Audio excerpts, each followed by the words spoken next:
오늘 창세기 26장 12절에서 25절 본문으로 이삭이 누린 부요한 삶이라는 제목으로 하나님의 말씀 나누겠습니다. 제가 원래 설교를 할 때에 나름대로 좀 체계적인 설교를 좋아합니다. 그렇게 또 하나님이 주신 은사가 그쪽이기 때문에 본문을 분석하고 체계적으로 다루는 걸 좋아하는데 오늘만큼은 제가 좀 다른 때보다는 많이 좀 간증과 그런 하나님께서 주신 그런 마음들, 우리가 회개의 자리로 나가기를 원하시는 하나님의 마음이 있음을 제가 깨닫게 되었기 때문에 그런 간증과 그런 우리의 회개의 제목들을 함께 나누는 시간이 되었으면 좋겠습니다.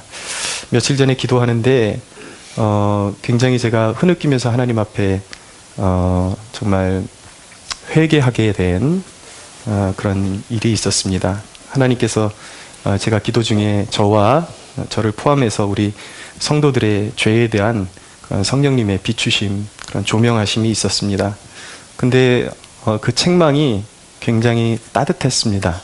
그래서 책망이 느껴지면서도 불구하고 우리를 용서하시고 바른 길로 가기를 원하시는 하나님 아버지의 마음이 느껴졌습니다. 여러분들한테 미리 말씀드리는 거는 오늘은 굉장히 이렇게 실질적으로 말씀을 드릴 겁니다. 저와 여러분 안에 있는 그런 죄악의 습관들 실질적으로 말씀드릴 텐데, 소위 그런 어떤 누군가를 지적하는 설교를 치는 설교다, 이제 그렇게 표현을 하는데, 오늘 설교는 치는 설교가 아니라 하나님이 주신 너희들 그 모습을 좀 이렇게 밝히 드러내서 좀 이렇게 좀 각성하는 시간을 가졌으면 좋겠다라는 마음을 저에게 주셨기 때문에 그런 말씀을 나눌 때에 하나님의 우리 회개의 자리로 이끄시는 촉구라고 우리가 생각하고 잘 들어주시기 바랍니다. 12절에서 13절 먼저 볼게요. 이삭이 그 땅에서 농사하여 그 해에 100배나 얻었고 여호와께서 복을 주심으로 그 사람이 창대하고 왕성하여 마침내 거부가 되었다라고 말씀하고 있습니다. 이삭이 큰 축복을 받았습니다. 하나님께 축복을 받아서 거부가 되었는데 많은 사람들이 이 부분에 대해서 좀 의아한 그런 질문을 가지고 있을 것이라고 생각이 됩니다. 왜 구약시대에 이렇게 믿음의 족장들은 이렇게 큰 거부가 되고 100배의 축복을 받았는데 오늘날 성도들의 모습을 보면 그렇게 잘 사는 사람들은 많지 않은 것 같다라고 그렇게 물음표를 찍어볼 수가 있을 것 같습니다. 먼저 말씀드리는 것은 목사라고 해서 모든 것을 100% 다 알고 여러분들에게 말씀드릴 수 있는 것은 아닙니다. 왜 누구는 부자가 되고 누구는 가난해지는지 저는 솔직히 잘 모르겠습니다. 그렇지만 성경적으로 어느 정도 가장 성경적으로 가깝게 여러분들에게 말씀드릴 수는 있습니다. 성경을 통틀어서 봤을 때 부라는 것은 특별히 이 신약시대에 특별한 부는 은사인 것 같습니다. 하나님이 어떤 사람에게 특별한 부를 허락해 주셔서 어떤 사업에 복을 주시고 특별한 부를 허락해 주셨는데 그 부를 허락해 주신 이유는 하나님께서 그에게 맡겨주신 것이라는 것이죠. 하나님의 선한 목적을 가지고 그것을 사용할 수 있도록. 근데 그것은 굉장히 중요한 것입니다. 무슨 말씀이냐면 신약 성경에 보면 예수님께서 많이 받은 자에게는 많이 요구할 것이라고 말씀하고 있습니다. 주님께서 주신 것을 잘못 사용하면 그만큼 책망과 심판으로 떨어질 가능성이 많다라는 것을 기억해야 하는 것입니다. 이 복음주의 거장 두 분이 있는데 존 스토트라는 분하고 마틴 로이드 존스라는 분이 있습니다. 이 복음주의 거장들의 한결같은 그런 이 부에 대한 해석이 어떻게 해석이 되고 있냐면, 왜 신약시대에는 이렇게 거부가 되는 일이 적은 것일까? 그것을 신구약을 통틀어서 그분들이 관통해서 관찰했을 때에 이런 결론을 도출하게 됩니다. 무엇이냐면 이제 예수 그리스도의 십자가로 말미암아 복음이 성취되면서 이제 구약의 개념이, 구약의 그 족장들의 그 부의 개념이 이제 그 신약시대에서는 내세의 축복의 개념으로 완전히 환원되고 바뀌었다라는 것이죠. 그러니까 이 구약은 우리가 앞으로 천국에서 받을 그러한 유업을 하나의 그냥 모델로서 보여주는 것이다, 그림자처럼 보여주는 것이다, 그렇게 해석하는 그런 해석이 지배적입니다. 그리고 가장 성경적이라고 볼 수가 있습니다. 그런데 여러분, 그러면 모든 그런 물질적인 것은 천국에서만 누려야 되는가? 절대적으로 현세적인 축복, 우리가 현세에서 받아 누릴 수 있는 축복은 전혀 부정되는 것인가? 그렇지는 않습니다. 그러니까 현세의 축복을 전적으로 부인하게 되면은 그것도 올바른 성경적인 관점이 아닌 것입니다. 균형이 중요합니다. 오늘 그 이삭이 100배의 결실을 얻게 되었다라고 말씀하고 있거든요. 근데 신약 시대에도 보면은 예수님께서 비슷한 말씀을 하십니다. 마가복음 10장 29절에 보면 어떤 말씀을 하시냐면 예수께서 이르시되 내가 진실로 너희에게 이르노니 나와 복음을 위하여 집이나 형제나 자매나 어머니나 아버지나 자식이나 전토를 벌인 자는 현세에 있어서 집과 형제와 자매와 어머니와 자식과 전토를 100배나 받되 박해를 겸하여 받고 내세에 영생을 받지 못할 자가 없느니라 라고 말씀하고 있습니다. 주님께서도 주님의 이름을 위해서 모든 것을 버린 자들에게 현세에 있어서 100배의 축복을 받을 것이다 라고 그렇게 말씀을 하셨죠. 근데 이 100배라는 개념을 우린 흔히 돈으로만 환산하려고 하는 유혹을 받습니다. 근데 그것이 아닙니다. 이 신구약을 통틀어서 봤을 때 가장 균형 잡히고 건강한 개념은 무엇이냐면 단순한 돈의 개념이 아니라 전인적인 채우심과 공급하심을 의미하는 것입니다. 무엇이냐면 우리의 삶 가운데 진정한 필요, 우리가 이 땅에 살아가는데 진정한 필요를 주님을 의지할 때 주님이 염려 없도록 채우시고, 그리고 단순히 육적인 것만 채우시는 것이 아니라 영적인 평안, 그리고 영적인 안정, 그래서 영육 간에 두루두루 강건할 수 있도록 주님께서 성도들을 붙잡아 주신다는 것을 말씀하고 있는 것입니다. 그것이 진정한 축복임을 믿어야 하는 것입니다. 그래서 히브리서 13장 5절에 보면 돈을 사랑하지 말고 있는 바를 족한 줄로 알아. 그가 친히 말씀하시기를 내가 결코 너희를 버리지 아니하고 너희를 떠나지 아니하리라 하셨느니라 라고 말씀합니다. 그러니까 돈에 인생의 기초를 두지 말라는 거예요. 왜입니까? 내가 너희와 함께 할 것이고 함께 하는 한 너희에게 부족함이 없을 것이다. 반드시 필요할 때마다 너희에게 공급해 줄 것이기 때문에 물질에 연연하지 말고 나를 믿고 따라오너라 라고 말씀하시는 것이 하나님의 메시지인 것입니다. 그것이 영적인 교훈인 것입니다. 그런데 여러분, 중요한 것은 무엇이냐면 요한복음 10장에도 보면 예수님께서 이 땅에 오신 이유는 양들로 하여금 생명을 얻고 풍성하게 얻게 하려 하심이라고 말씀하고 있어요. 우리 신앙생활이 부요하게 하시기 위해서, 정말 우리의 신앙에 있어서 신앙의 여정이 풍족하게 하시기 위해서 주님이 오셨다라는 것이죠. 말씀드린 것처럼 전인적인 축복을 의미하는 것입니다. 근데 사람들은 그렇게 질문합니다. 왜 우리는 이런 풍성한 그런 양질의 축복을 누리지 못하는 것입니까? 여러 각도로 질문에 답을 할 수가 있습니다. 하나님이 허락하시는 고난의 때가 있기도 해요. 그럼에도 불구하고 진정한 하나님 안에 있는 성도라면 그 고난 가운데서도 하나님의 공급하심이 멈추지 않게 되어 있습니다. 그리고 그 평안이 멈추지 않게 되어 있습니다. 근데 많은 오늘날의 성도라 하는 사람들이 이 양질의 축복을 누리지 못하고 피폐해지고 곰핍하고 그런 정말 이 영적인 축복하고 거리가 먼 것 같은 그런 모습을 보이는 이유는 무엇일까? 그 이유는 자명합니다. 그것은 무엇입니까? 오늘 이삭이 왜 축복을 받았는지를 알면 그 답이 나옵니다. 왜 축복을 받았냐면 이삭이 하나님의 말씀에 그대로 순종했기 때문입니다. 3절 보세요. 3절, 26장 3절. 이 땅에 거류하면 내가 너와 함께 있어 내게 복을 주고 내가 이 모든 땅을 너와 내 자손에게 주리라. 내가 내 아버지 아브라함에게 맹세한 것을 이루어 주겠다라고 말씀하고 있습니다. 애초에 아브라함에게 주신 약속을 재확인해 주시는 대목이긴 하지만 내가 말한 그 땅에 거류하기만 하면, 그 땅에 거류하면 내가 너를 책임지고 보호할 것이다 라고 말씀하신 것이죠. 그래서 아브라함이 하나님께서 말씀하신 곳에 있었더니 하나님께서 그를 축복하셔서 100배의 결실을 얻게 되었다라는 것입니다. 여러분, 많은 사람들이 이 부분을 간과합니다. 말로는 순종을 강조하고 말로는 순종하겠다고 하지만 실질적인 순종이 따르는 사람들이 몇 사람이나 있느냐, 이것을 자문해 봐야 되는 것입니다. 왜 우리가 이런 영적인 축복을 누리지 못합니까? 자기 부인이 일어나지 않기 때문이에요. 나를 쳐서 복종시키고 하나님의 말씀에 그대로 순종하고자 하는 열의가 없기 때문입니다.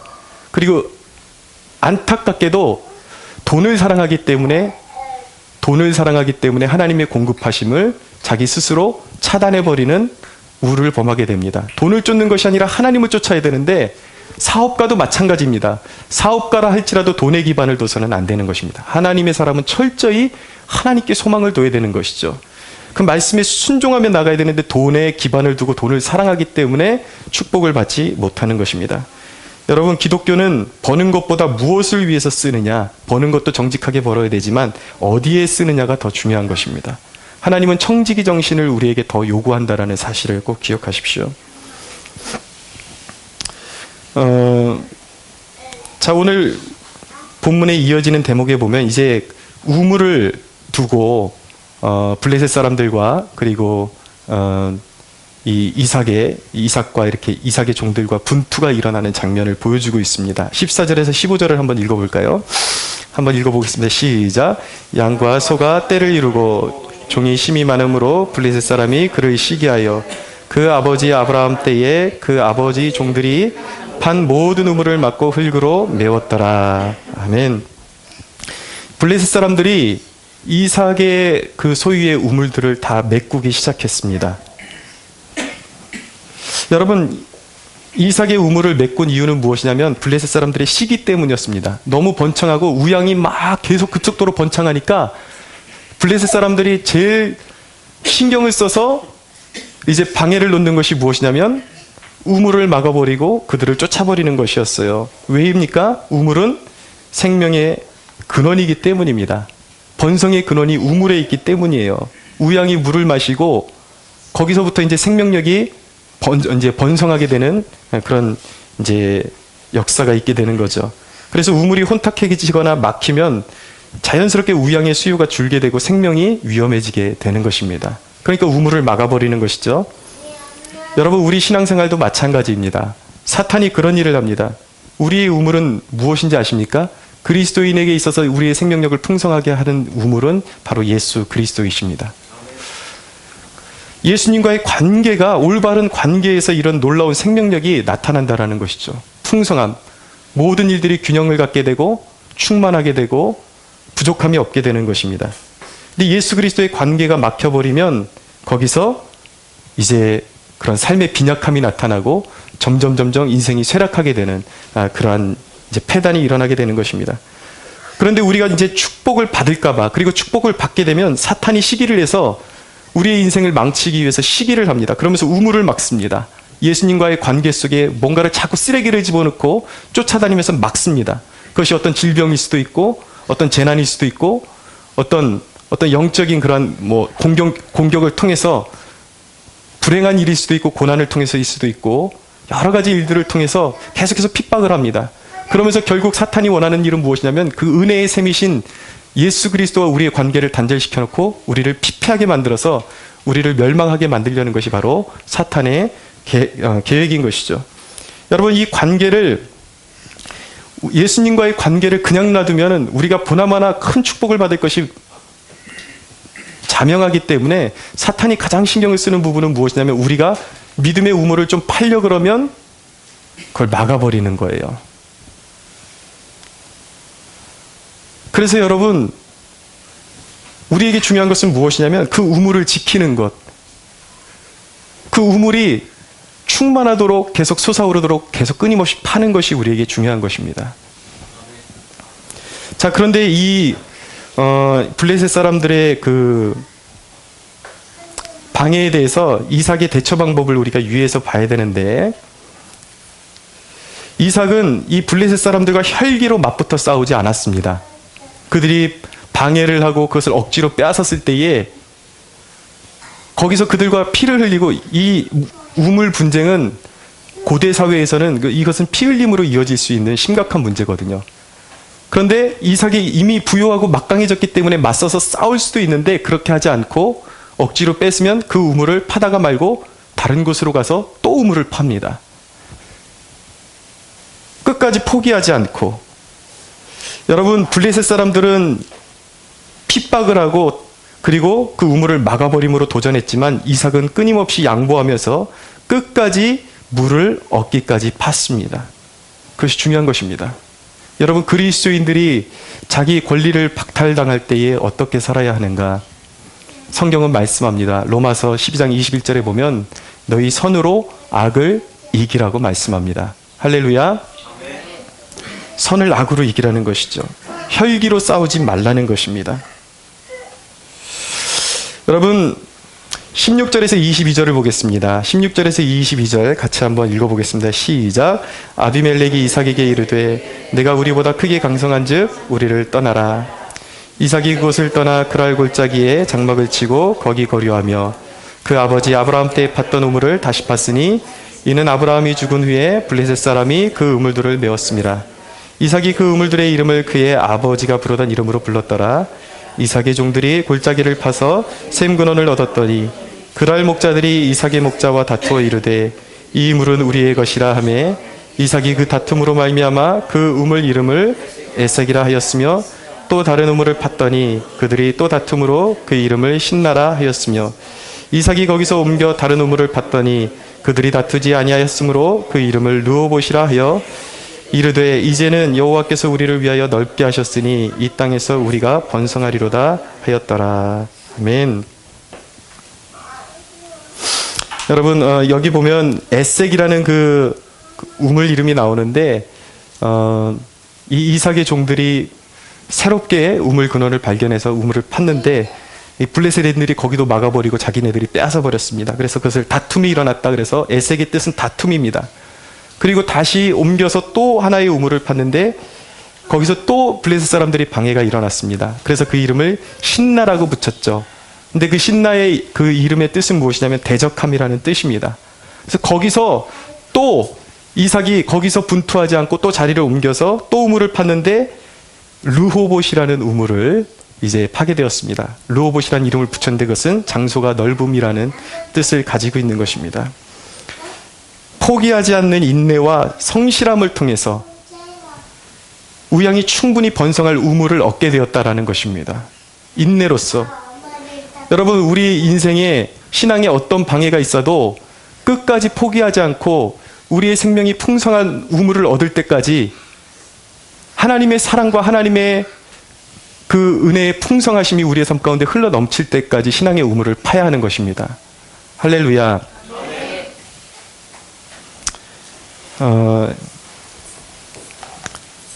개척한 지 4년째가 지금 되었습니다. 4년째가 되었는데 목회를 포기하고 싶은 그런 날들이 연속이었습니다.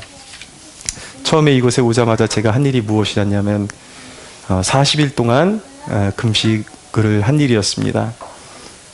정말 내 생명 다해서 하나님 섬기겠다고 결단하고 40일을 한 끼도 먹지 않고 기도원에도 가지 않고 이 자리에서 40일을 금식을 했습니다. 근데 그때 청년 2명이 우리와 함께 했는데 40일 금식을 끝나고 참 많은 기대가 있었습니다. 하나님이 많은 축복을 주시겠지 그런 기대가 있었는데 공교롭게도 40일 금식이 끝나자마자 2명의 청년들이 나가게 되었습니다. 저희 가족만 남게 되었습니다. 저에게는 굉장히 충격이었어요. 그래서 그날 기도도 하지 못하고 이 자리에서 엎드려 가지고 있다가 이제 하나님 말씀을 그날 억지로 읽고 있는데 하나님께서 이사야서 49장에 있는 말씀으로 저를 위로해 주시더라고요. 무슨 말씀이냐면 제가 이 자리에 누울 때 모든 것이 헛수고다, 다 필요 없다라고 그렇게 이제 하고 누웠습니다.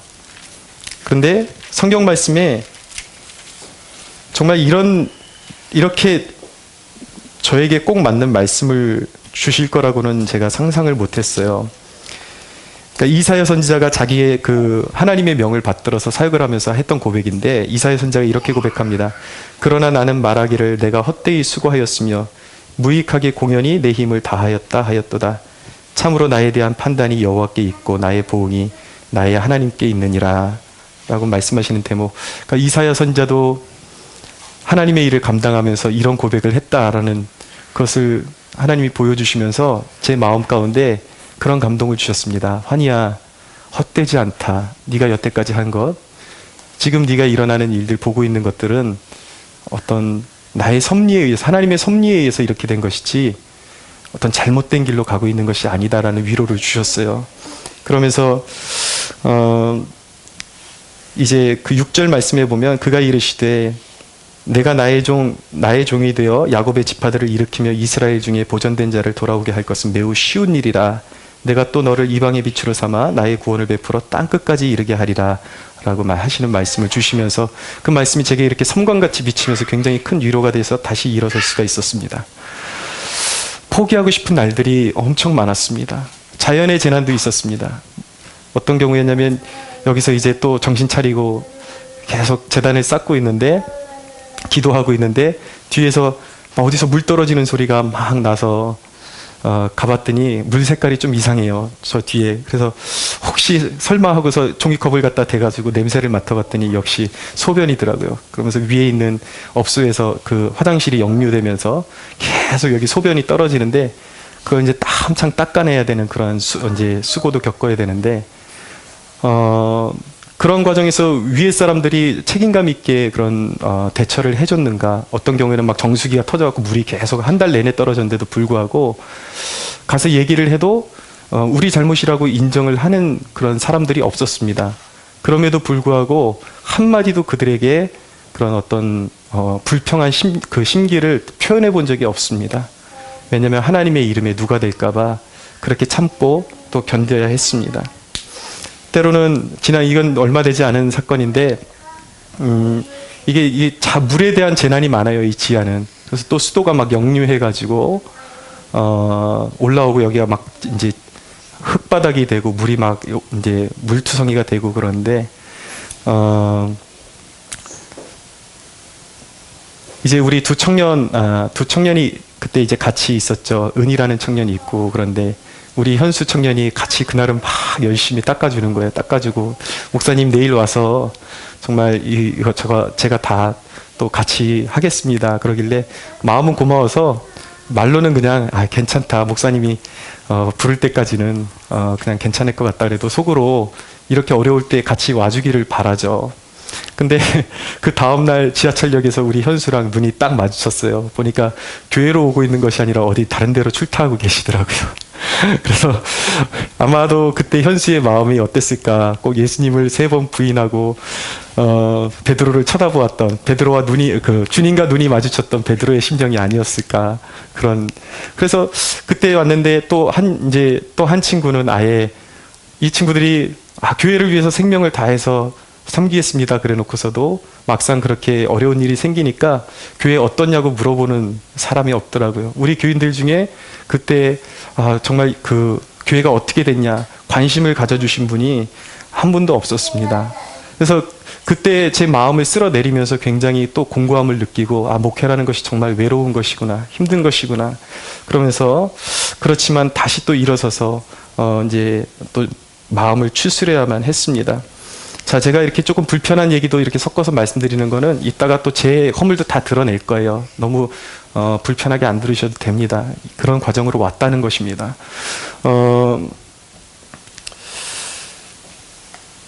사랑하는 제자를 스스로 내보내야 되는 아픔도 있었습니다. 제가 와서 참 이렇게 사랑하던 두 제자가 우리 은이라는 중국인 청년하고 우리 현수라는 청년인데 제가 여기서 사랑 시리즈를 이렇게 막 이제 설교하는 그런 시즌이 있었어요. 그랬더니 설교는 사랑 시리즈인데 이 두 친구가 만나기만 하면은 눈에 불꽃이 튀면서 막 싸우는 거예요. 서로 그냥 네가 잘났니 내가 잘났니 그러면서 싸우고 막 그런 사랑 설교인데 제가 설 바를 모르겠더라고요, 어디서. 그래서 제가 하루는 이 친구들을 정말 사랑하기 때문에 내가 취해야 될 그런 그 제스처가 뭘까 고민을 많이 했습니다. 여러분, 그렇게 성도가 없었는데 한 사람이라도 오면 너무 귀하지 않겠습니까? 어떻게 해서든 품고 싶죠. 근데 이 친구들을 정말 하나님 앞에 바로 세우는 방법이 무엇일까 고민하다가 그런 결단을 내렸습니다. 새벽에 두 친구 모아놓고 너희들 한 2주만 다른 교회 갔다 와라. 안 돌아와도 된다.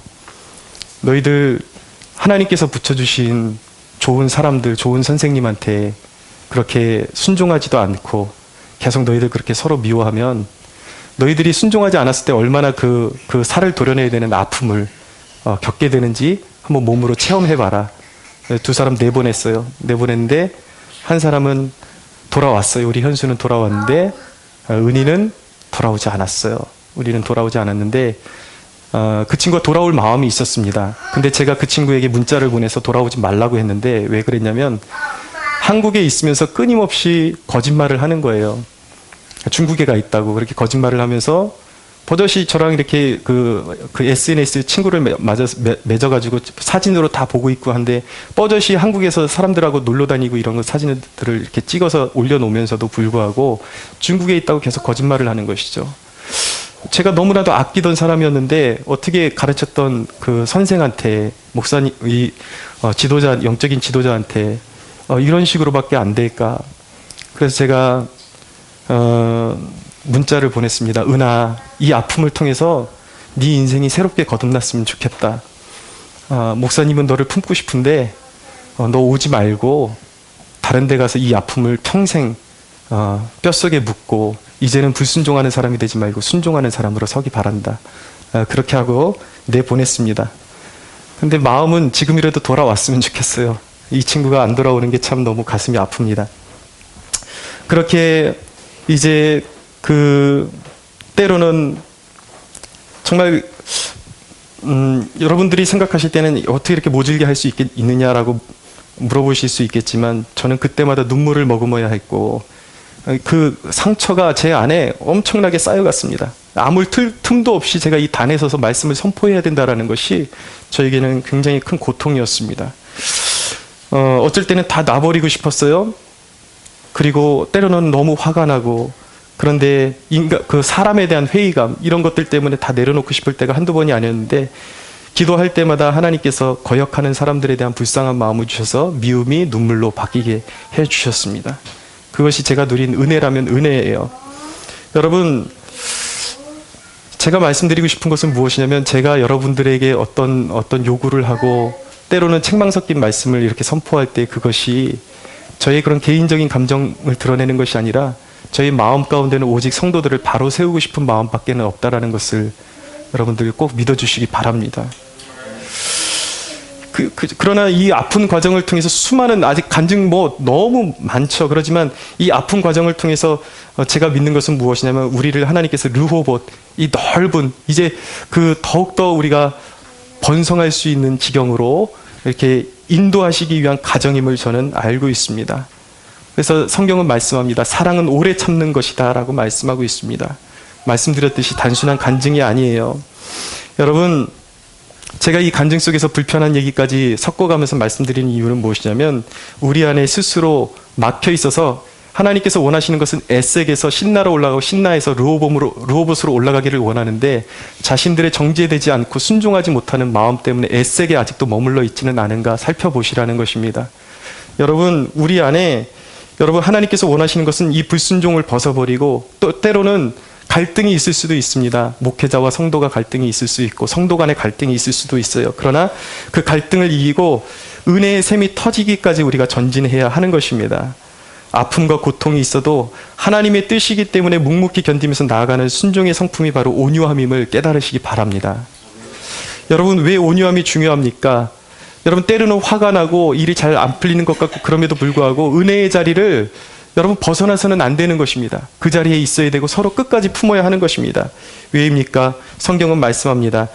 그러나 온유한 자들은 땅을 차지하며 풍성한 화평으로 즐거워하리로다. 할렐루야. 예, 온유한 자들에게 땅을 차지하게 하십니다. 영적인 풍성함을 주십니다. 여러분, 에색에 끝나는 신앙이 있어요. 그것은 무엇입니까? 에색에서 끝나는 신앙은 육체의 저항과 조금 싸우다가 주저앉는 신앙이에요. 무슨 말씀이냐면 조금 노력해보다가 이제 성경 좀 읽으려고 그랬는데 이제 기도에 맛 좀 드려보려고 그랬는데 육체가 따라주지 않는 거예요. 귀찮고 힘들고 내 마음대로 안 되니까 그냥 아예 내려놔버리고 거기서 포기하는 것이 에색에 머무르는 신앙이에요. 거기서 좀 더 나가면 신나에서 끝나는 신앙이 있습니다. 이 사람은 이제 조금 더 나아졌어요. 그런데 죄에 싸우고 유혹에 저항하다가 어느 정도 이제 은혜의 지경으로 들어왔긴 했는데 시련이 오면은 그리고 또 세상에 더 즐거운 일이 생기면 하나님의 영광을 위해서 사는 일을 포기해버리고 다시 세상으로 돌아가 버리는 사람이 바로 신나에서 끝나는 신앙이라고 말씀드릴 수가 있겠습니다. 근데 르호봇까지 가는 신앙이 있어요. 그것은 무엇이냐면 르호봇까지 가면은 이제 신앙이 안정됩니다. 이전에는 막 믿는데 야 술도 먹지 말아라 담배도 피지 말아라 막 이러고 뭐 순종해라 그러니까 뭐 해야 될 게 너무 많은 것 같아요. 그러니까 이 설교단에서 제시하는 것 하나하나가 걸림돌이고, 이렇게까지 어렵게 내가 어떻게 믿냐 그랬는데, 이제 르호봇까지 가면은 주님을 사랑하는 마음이 생겨나는 것입니다. 그러니까 뭐 끊어라 하지 않아도 그냥 주님을 위해서 살다 보니까 그냥 자연스럽게 좋아지니까 끊어지는 단계에 오게 되는 것이죠. 순종하는 것이 이제 제법 자유롭게 되었습니다. 신앙이 이런 즐거움이 있구나, 이것을 깨닫는 순간이 바로 르호봇까지 도달하는 신앙인 것이죠. 여러분, 르호봇까지 와야지 비로소 조금씩 결실하게 된다는 것을 잊지 마십시오. 르호봇까지 오지 않으면요, 절대 여러분들이 수십 년을 신앙생활해도 신앙의 꽃을 피울 수가 없습니다. 그래 놓고서 이제 돌아가면서 하는 말이, 내가 몇 년을 신앙생활을 해봤는데 뭐 은혜니 성령 충만이니 뭐 이런 건 난 모르겠더라, 그러고 마는 거죠. 그것이 아니라 여러분들이 잘못 알았기 때문에, 잘못 판단했기 때문에 거기서 벗어나지 못하고 있는 것입니다. 막아도 끝까지 이삭처럼 끝까지 계속 파야 돼요. 은혜의 샘물이 나올 때까지 파야 된다는 것입니다. 끈기와 온유함과 정성을 가지고, 성실함을 가지고 계속 파야 된다는 것이죠. 하나님께서 약속하셨어요. 너는 내게 부르짖으라. 그리하면 내가 너에게 응답하겠다고 말씀하십니다. 할렐루야. 하나님 살아계시다고요. 자신의 존재를 드러내시고 여러분들을 축복하기를 원하신다고요. 그런데 여러분, 르호봇이 끝이 아니에요. 르호봇보다 더 올라가는 단계가 있습니다. 거기 르호봇이 끝이 아니라 브엘세바의 은혜가 있습니다. 23절에서 25절 한번 읽어보겠습니다. 23절에서 25절 시작. 이삭이 거기서부터 브엘세바로 올라갔더니 그 밤에 여호와께서 그에게 나타나 이르시되, 나는 내 아버지 아브라함의 하나님이니 두려워하지 말라. 내 종 아브라함을 위하여 내가 너와 함께 있어 내게 복을 주어 내 자손이 번성하게 하리라 하신지라. 이삭이 그곳에 제단을 쌓고 여호와의 이름을 부르며 거기 장막을 쳤더니 이삭의 종들이 거기서도 우물을 팠더라. 아멘. 오늘 우물을 파는 과정에 핍박을 통해서 이삭이 아버지 아브라함이 살던 곳으로 거슬러 올라가는 대목이 아주 중요하다는 것을 기억하십시오. 아브라함의 믿음을 회복하는 자리, 아버지 아브라함의 하나님을 만나는 곳, 그곳이 바로 브엘세바인 것입니다. 여러분, 인생의 종국적인 승리가 무엇인지 아십니까? 여기 오늘 말씀해 보니까 브엘세바에서 하나님께서 브엘세바로 올라가니까 아버지 아브라함이 믿는 그 믿음을 회복하니까 하나님이 나타나십니다. 그러면서 다시 약속을 확인시켜 주시는데, 그 약속을 받고 이삭이 회복한 것이 무엇인지 아십니까? 그것이 예배입니다. 여러분, 우리 인생의 종국적 승리는 참 예배에 있음을 믿어야 하는 것입니다. 여기 예배하러 오셨지만 진정으로 예배하시는 사람이 있을 수 있고 예배하지 않는 사람이 있을 수 있습니다. 시간만 지나가기를 기다리고 있는 분들이 있을 수 있어요. 오늘 교회 갔다 왔다에 만족할 수 있는 하는 분들이 있을 수 있어요. 그건 참 예배가 아닌 것입니다. 거기는 어떤 치유의 역사도 구원의 역사도 일어나지 않습니다. 여러분, 예배에 매주 나옴에도 불구하고 심판받고 지옥에 갈 사람들이 있다는 것을 기억하셔야 하는 것입니다. 하나님이 원하시는 것은 진정한 믿음, 진정한 예배자, 하나님의 임재 가운데 하나님이 전부가 되는 그런 예배자를 요구하고 계시는 것입니다. 저와 여러분들이 성령의 임재를 느낄 수 있는, 하나님이 내 인생의 전부라고 고백할 수 있는, 오늘도 저는 그렇게 고백했습니다. 예배를 준비하면서, 예수님, 이 비고 비인 마음 가운데 하나님이 찬양을 준비하는데 하나님의 임재가 부어짐에도 불구하고 제 마음이 더러운 것을 계속 발견하면서, 주님, 그냥 내 겉에만 머무르는 임재가 아니라 내 속을 들어 엎어 주십시오. 내 중심에 예수 그리스도께서 보좌를 베푸시고 나를 다스려 주십시오. 그게 제 인생의 소원입니다라고 그렇게 고백을 했습니다. 저와 여러분 모두의 고백이 그런 것이 되어야 하는 것입니다. 여러분, 교회 나오는 것이 종착점이 아니에요. 우리 인생의 중심에, 내 마음의 중심에 예수 그리스도께서 오셔서 다스리시고 통치하시는 그 임재의 중심으로 들어가야 하는 것입니다. 할렐루야. 아멘. 여러분, 거기까지 들어가야 돼요. 여러분들이 경험하지 못했던 은혜의 세계가 있다고요. 참 예배자가 되셔야 하는 것입니다. 여러분, 하나님의 임재를 누리는 예배자가 되면 순종이 삶이 됩니다. 그때부터는 연약함이 없다라는 것이 아니에요. 실수하고 넘어질 때도 있지만 그때부터는 그냥 주님을 위해서 사는 것이 내 삶이 되는 거예요. 너무 막 기쁨이 되는 것이죠. 넘어지기도 하지만 순종하는 것이 더 기쁨이 되는 것입니다. 그러니까 어떻게 됩니까? 예수 그리스도와 관계가 올바라지면서 그 풍성한 은혜가 우리의 삶 가운데 충만하게 흘러넘칠 수밖에 없는 것이죠.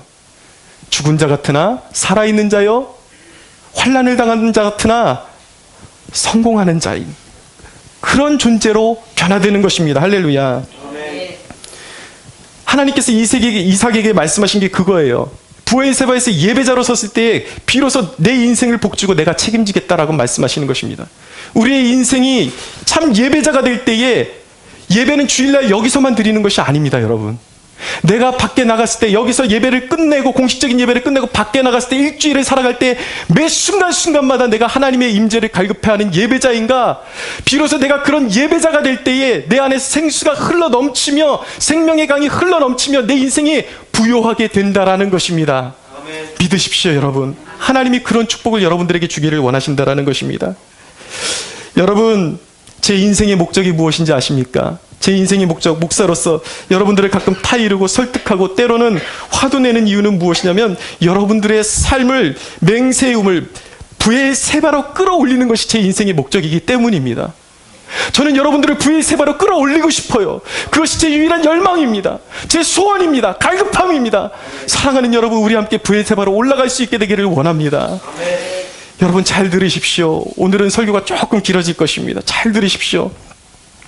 며칠 전에 혼자 기도하고 있는데 제가 그렇게 흐느껴서 울게 되었습니다. 하나님께서 우리의 죄를 보이셨습니다.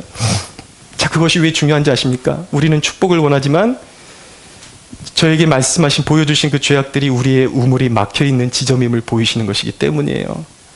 여러분 나름대로 잘한다고 생각하고 계실지 모르겠지만 이 세밀하고 섬세한 것들 하나하나를 여러분들 치워버리지 아니하시면 100년을 교회 다니셔도 무용지물이라는 사실을 기억하십시오.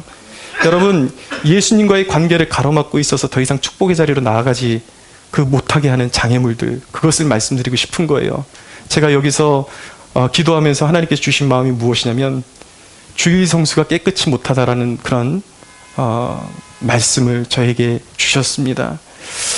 여러분 잘 들으십시오. 주일을 율법적으로 지키라는 것이 아닙니다. 주일날 우리 성도들이 모여서, 교회에 모여서 함께 나눔을 가지면서 어쩔 수 없이 배가 고프면 이 모임을 위해서 밥을 사 먹을 수도 있고, 또 좋은 그런 교제와 나눔을 위해서 어떤 뭔가를 사 먹을 수도 있습니다. 주일날 할 수 있어요. 할 수 있는데 문제는 무엇이냐면 어떤 자기 유익을 위해서 돈을 쓰는 것, 이것은 옳지 않은 것입니다. 여러분, 지난 주일날 제가 조금 지난주인지 잘 모르겠는데 저희 아내가 주중에 했던 그 머리가 좀 잘못돼 가지고 주일날 머리를 하고 싶다라는 거예요. 근데 돈이 몇만 원이 드는데 가는데 제 마음 가운데 왠지 막 불편함이 들었습니다. 이거 안 했으면 좋겠는데 왜 주중에 할 수 있는 걸 꼭 주일에 해야 되는 것일까? 안 했으면 좋겠다 그랬는데 다행히 그날 이제 여러 가지 여건 때문에 못하고 그냥 지나갔어요. 그래서 제 마음속으로 감사했습니다. 근데 가만히 보니까 저희 성도들 가운데 주일날 이렇게 상거래를 하시는 분들이 좀 있는 것 같아요. 어떤 필요한 물건을 주일날 사거나. 여러분, 자기의 어떤 개인적인 유익을 위해서 주일날 상거래를 하지 마십시오. 여러분, 주일은 온전히 하나님의 영광만을 위해서 드려져야 하는 시간인 것입니다. 자기 개인적인 유익을 위해서, 또 어떤 그런 경제적인 활동을 위해서, 돈벌이를 위해서 주일날 활동하는 것은 맞지 않습니다. 지난주에 제 가슴이 무너졌던 것은 우리 성도분이 이제 우리 교회에서 잘 정착하시겠다고 그렇게 이제 약속을 하시고서 갑자기 주일에 일하게 되었다라는 소식을 듣고 제 마음이 무너져 내렸습니다.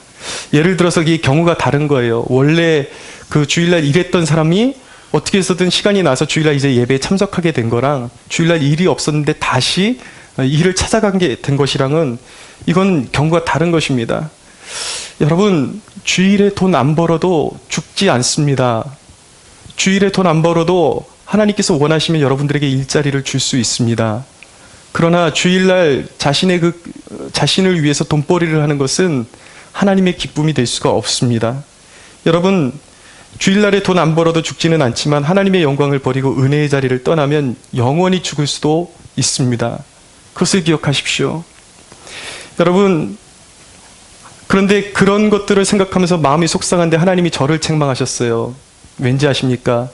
제가 최근에 일주일 내내 이 지하에만 처박혀 있으니까 건강도 상하고 또 주일 설교를 좀 더 일찍 준비하기 위해서 월요일 날 준비하기로 마음을 먹었습니다. 근데 일주일 내내 여기 지하에 계속 틀어박혀 있으니까 몸이 너무 안 좋아지고 그래서 월요일만큼은 좀 외부에 있는 카페에 가서 말씀을 좀 준비하는 시간을 가져야 되겠다. 그래서 생각해 보니까 노트북이 하나 필요한 거예요. 그 노트북 하나 필요해가지고 이전에 어떤 외부에서 지원이 들어오고 그러면 조금 이제 큰 돈들은 저희가 다 쓰지 않고 통장을 따로 만들어가지고 이거는 나중에 교회 이전을 위해서 따로 모아두는 통장이 있습니다. 이건 목회를 위한 뭐 지출이니까 여기서 그냥 꺼내서 하나 사야 되겠다 그러고서 그냥 만만한 노트북으로 하나 샀습니다. 근데 하나님께서 그것을 그날 그 기도 시간에 그걸 다스려 주시더라고요. 그거 옳지 않다. 그거 옳지 않다. 그 통장은 교회 이전을 위해서 준비하기로 한 것 아니니 말씀해 주시더라고요. 생각해 보니까 하나님이 저를 책망하시는데 너의 삶을 돌아봐라. 네가 주일날 아무렇지도 않게 나가서 뭐 사 먹고 돈 쓰고 때로는 필요하면 영화도 보고 그러니까 너희 성도들이 그렇게 사는 거 아니니 네가 그렇게 사니까 성도들이 그렇게 사는 거다 라고 그렇게 책망을 하셨습니다. 여러분, 그래서 제가 하나님께 말씀드렸어요. 하나님 그 돈 그대로 채워놓겠습니다. 그대로 채워놓겠습니다. 굉장히 하나님께서 그날 책망을 주시는데 하나님이 우리를 굉장히 우리 성도들을 불쌍히 여기시고 긍휼히 여기시는 그런 마음 또한 주셨습니다. 여러분, 주일을 거룩하게 여기십시오. 필요 없는 상거래는 하지 마십시오. 여러분, 그것이 복이 됨을 믿으십시오. 여러분, 주일날을 돈을 쓰려면 약자를 붙들어주기 위해서 돈을 사용하십시오. 전도가 필요해서 누군가를 만나기 위해서 밥 한 끼라도 사주면서 그 사람에게 복음을 전하기 위해서 돈 쓰는 것은 괜찮습니다. 그러나 여러분들 개인을 위해서 돈을 쓰지는 마십시오. 그것이 복이 될 줄로 믿으시기 바랍니다. 이사야서 58장 한번 보겠습니다. 이사야서 58장에 보면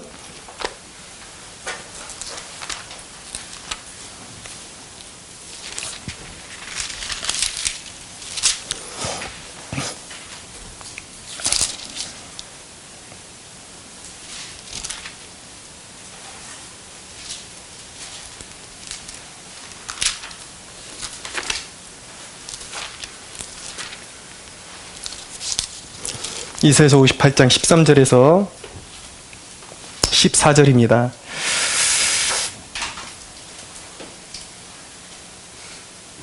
(58장 13절에 14절) 같이 읽겠습니다. 시작. 만일 안식일에 내 발을 금하여 내 성일의 오락을 행하지 아니하고 안식일을 일컬어 즐거운 날이라 여호와의 성일을 존귀한 날이라 하여 이를 존귀하게 여기고 내 길로 행하지 아니하며 내 오락을 구하지 아니하며 사사로운 말을 하지 아니하면 내가 여호와 안에서 즐거움을 얻을 것이라. 내가 너를 땅의 높은 곳에 올리고 내 조상 야곱의 기업으로 기르리라. 여호와의 입의 말씀이니라. 아멘. 사랑하는 여러분, 우리 안에 거룩한 주일이 회복되어지기를 원합니다. 물질을 따라가지 마십시오. 하나님을 섬기는 데 여러분들의 인생을 드리십시오. 여러분, 또 한 가지 소소한 불순종의 죄도 보여주셨습니다. 무엇이냐면 제가 여러분들에게 마음을 열고 찬양하기를 원합니다. 목소리를 내서 기도합시다라 그러면 우리 성도분들이 참 마음은 여리고 착하신데 순종이 잘 일어나지를 않아요. 뭐 분위기 탓도 있겠고 그렇겠지만은 여러분, 대의에는 아멘을 잘합니다, 사람들이. 그러나 여러분, 아주 작은 일에 순종하지 않는 사람들이 큰 일에 순종하리라는 그런 것을 어떻게 증명을 할 수가 있겠습니까? 여러분, 그것이 왜 중요한지 아십니까? 여러분, 모세가 하나님이 말씀하신 대로 모든 외양을 잘 성막을 만들었을 때에 하나님께서 말씀하신 대로 다 그대로 순종했을 때에 하나님의 영광이 그곳에 임했습니다. 왜 제가 자꾸 그 마음을 다해서 입을 열어서 찬양하고 그리고 손을 들어서 찬양하고 그리고 여러분들 입을 열어서 기도하십시오라고 그렇게 도전을 하냐면 단지 목소리만 크게 하라는 것이 아닙니다. 마음을 담아서 그 열정을 하나님 앞에 쏟아 부으라는 것입니다. 여러분, 예수님께서 치유를 행하실 때에 수많은 사람들이 예수님을 싸잡아 미는데도 불구하고 거기 치유의 역사가 아무도 일어나지 않았습니다. 근데 주님께서는 그 가운데 진짜 믿음을 가지고 있는 여인의 그 믿음을 아실 수가 있었어요. 우리 중에 진짜 믿음을 가지고 나아갈 때 치유가 일어나고 거기서 회복이 일어나고 영적인 부요함이, 풍성함이 거기서 일어난다는 사실을 깨달으셔야만 하는 것입니다. 근데 여러분, 입술을 열지 않고 하나님 앞에 반응하지 않고 어떻게 마음을 드릴 수가 있냐고요. 최소한의 것은 순종을 해야 하나님이 그렇게 역사하실 수 있는 것이죠. 여러분, 작은 일에서부터 순종할 수 있게 되기를 원합니다. 여러분, 아까 제가 우리 현수 형제에 대해서 좀 이렇게 말씀드렸는데, 저 친구가 하나 잘하는 게 뭔지 아십니까? 저 친구가 들성 부른 나무인 게 무엇이냐면, 그렇게 저한테 혼나고 그렇게 구박을 받으면서도, 목사님 하겠습니다. 너 안 할 거야? 목사님 하겠습니다. 가르쳐 주십시오. 가르쳐 주십시오. 죽는 신용이라도 하면서 배우려고 하는 그런 마음이 있는 것입니다.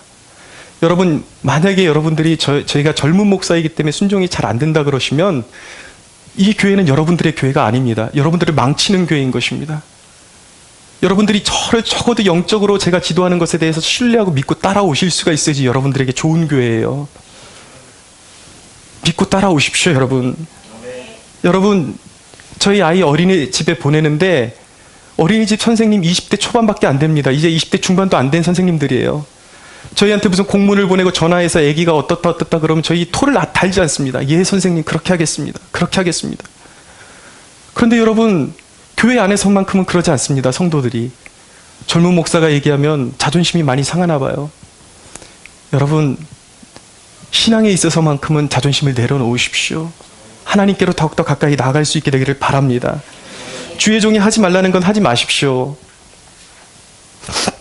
왜 이런 말씀 드린지 아십니까? 한 가지만 말씀드리고 마치겠습니다. 어머니도 계셔서 제가 참 이런 말씀 드리기 참 너무 힘든 건데, 힘든 말씀을 드리는데, 저희 아버님이 한평생 가난한 목회를 하셨어요. 그래서 이제 그 마지막 나오는 그 목회지에서 이제 원래 퇴직금도 없다 그랬는데 하나님이 은혜를 주셔서 퇴직금을 어느 정도 주셨다고요. 그래서 노년에 그냥 그래도 그것만 잘 유지해도 그래도 서스럼 없이 살 수 있는 그런 금액을 받으셨는데도 불구하고 본인 그 말씀은 그렇게 하세요. 자식들한테 물려주는 게 없으니까 그게 한이 됐다라는 거예요. 그러면서 어떤 유혹에 빠지셨냐면, 돈을 몇천만 원을 투자하면은 매달 거기서 몇백만 원을 계속 꾸준히 주겠다라는 거예요. 매달 몇백만 원을 꾸준히 주고 나중에 원금값이 돌려준다라는 것입니다. 제가 절대 그거 하지 말라고 말씀드렸어요. 여러분, 나중에 그 일이 터지고 나서 제가 그거 사기라고 그렇게 말씀드렸는데도 불구하고 아니라고 우기시다가 결국은 그 원금도 찾지도 못하고 그냥 그렇게 온 가족이 그것 때문에 비통해하는 그러한 일들이 있었습니다. 여러분, 목회자가 영적인 눈으로 보고 하지 말라는 건 하지 마세요. 그게 축복이라고요. 제가 왜 이 허물까지 드러내면서, 치부까지 드러내면서 여러분들에게 이런 말씀 드린지 아십니까? 여러분들을 부엘세바로 끌어올리고 싶은 게 제 열망이라고요. 믿어달라고요. 여러분, 목회자가 복이 안 된다고 그만하시라고 말씀드리면 거기서 그만두십시오. 하나님이 여러분들을 위한 축복을 예비하고 계십니다. 할렐루야. 여러분, 저와 여러분 모두가 오늘 진정한 회개를 이루어서 여러분 정말 부엘세바로 올라가는 축복이 있게 되기를 바랍니다. 생명의 우물 되시는 예수 그리스도와의 바른 관계 속에서 그 임재와 채우심과 풍성한 은혜를 누리는 우리 모두가 되기를 주 예수의 이름으로 소원합니다. 우리 하나님께 영광의 박수 올려드리겠습니다.